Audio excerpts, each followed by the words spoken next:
മനുഷ്യ പഴകുളം മധു ഈ മുഖ്യമന്ത്രിയും പ്രധാനമന്ത്രിയും ഷെയ്ഖാൻ്റെ കൊടുത്തതും കൈകൂപ്പിയതൊക്കെ രാഷ്ട്രീയമായി പറയാം. അതിനപ്പുറത്ത് ഇപ്പോൾ കേരളം എന്തെങ്കിലും പ്രശ്നം നേരിടുന്നുണ്ടോ, കേരളം പോലെയുള്ള സംസ്ഥാനങ്ങൾ എന്നുള്ളത് കേവല രാഷ്ട്രീയത്തിനപ്പുറത്തുള്ള വിഷയമാണ്. ഇപ്പോൾ കേരളത്തിന് കിട്ടുന്ന റവന്യൂ ഷെയറിൽ നിന്ന് കിട്ടുന്ന 25 പൈസയെക്കുറിച്ച് എന്ന് പറഞ്ഞാൽ 1 രൂപ കൊടുക്കുമ്പോൾ 25 പൈസയാണ് തിരിച്ചു കിട്ടുന്നതെന്ന് പറഞ്ഞല്ലോ. അതേ ആക്ഷേപം കർണാടകയ്ക്ക്, നിങ്ങൾ ഭരിക്കുന്ന കർണാടകയുടെ ധനമന്ത്രിക്കും അതുപോലെ തന്നെ തെലങ്കാനയുടെ ധനമന്ത്രിക്കും ഒക്കെ ഉണ്ടാവാം. കാരണം സൗത്ത് ഇന്ത്യൻ സ്റ്റേറ്റുകളാണ് കൂടുതൽ മെച്ചപ്പെട്ട ഹ്യൂമൻ ഡെവലപ്മെന്റ് ഇൻഡെക്സ് ഉള്ളത്. അതുകൊണ്ട് തന്നെ അവരെ സംബന്ധിച്ച് ചില നഷ്ടങ്ങൾ ഈ പറഞ്ഞ ഡിവിസിബിൾ പൂളിൽ നിന്നുള്ള റവന്യൂ വിഹിതത്തിന്റെ കാര്യത്തിലുണ്ട്.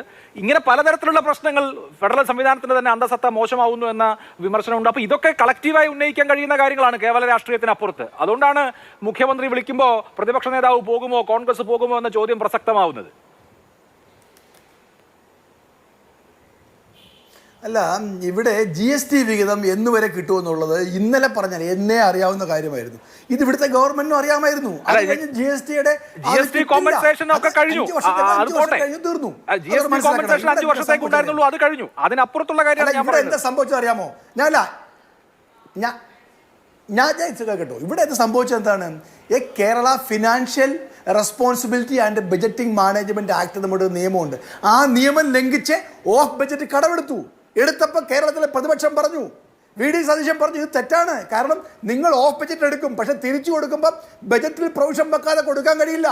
അത് പറഞ്ഞതാണ് തോമസ് ഐസക്. അതെല്ലാം പുച്ഛിച്ച് തള്ളി. അതാണ് കേരളത്തെ ഈ അപകടത്തിൽ കൊണ്ടുവന്ന് എത്തിച്ചത്. ഇതവർ മനസ്സിലാക്കണം. ഇവർക്ക് ഇടത് ബദലെവിടെ? 7.5 വർഷമായി കേരളം ഭരിക്കുന്ന ഇവരുടെ ഇടത് ബദലെവിടെ? ബംഗാളിൽ പൊളിഞ്ഞു വീണ പോലെ. ഇതൊക്കെ കേന്ദ്രം ചെയ്താലും ഒരു ഇടത് ബദലുണ്ടല്ലോ, ആ ബദലെവിടെ? എന്തുകൊണ്ട് 7.5 വർഷക്കാലമായി കേരളത്തിൽ ഒരു ബദൽ കൊണ്ടുവന്നില്ല? റവന്യൂ വരുമാനം ഇവർക്ക് തീരെ പുറകോട്ട് പോയി. നികുതി പിരിക്കാൻ കഴിഞ്ഞില്ല.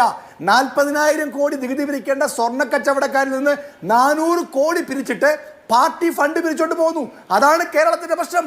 ഇത് കേരളത്തിലെ വൻകിട മുതലാളിമാരാണ് കേരളത്തിൽ നികുതി കുടിശ്ശികക്കാർ. അവരെ പിടിക്കാൻ കേരളത്തിന് കഴിയുന്നില്ല. കേന്ദ്ര അവഗണനയുണ്ട്, അത് ശരിയാണ്, അതിനെ എതിർക്കണം. എന്നാൽ ഇവരുടെ തെറ്റുകൾ നമുക്ക് ചൂണ്ടിക്കാണിക്കാൻ കഴിയില്ല. അതാണ് പ്രശ്നം. അപ്പോൾ ഇവിടെ കേന്ദ്രത്തിൽ സമരം ചെയ്യാൻ പോകുന്ന ഞങ്ങൾ നിരന്തരമായ കേന്ദ്ര സമരത്തിലാണ്. ഇവർക്ക് പ്രസംഗം മാത്രമേ ഉള്ളൂ. ഇവർ ഒരു കേന്ദ്ര സമരവും ഇല്ല. ഭരണവും സമരവും നടത്തുമെന്ന് ഇന്നലെ സുധാകരൻ പറഞ്ഞു. എവിടെ ഭരണവും സമരവും?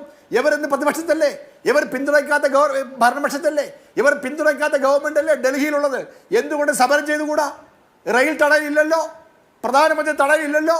പ്രധാനമന്ത്രിമാർക്കെതിരെ എന്തെല്ലാം ഗോഗോവിളികളായിരുന്നു കേരളത്തിലെ CPM പാർട്ടിയുടേത്. ഇന്ന് എന്തുകൊണ്ട് അവർ ചെയ്യുന്നില്ല? ഇപ്പൊ ഏറ്റവും ലോക്സഭാ ഇലക്ഷൻ വന്നപ്പോ ഡൽഹിയിലേക്ക് പോകാൻ നാടകം കളിക്കാൻ വന്നാൽ അത് ഞങ്ങൾ തീരുമാനിക്കും പോണോ വേണ്ടതെന്ന്. ഇവർ ചങ്ങാത്തമാണ്.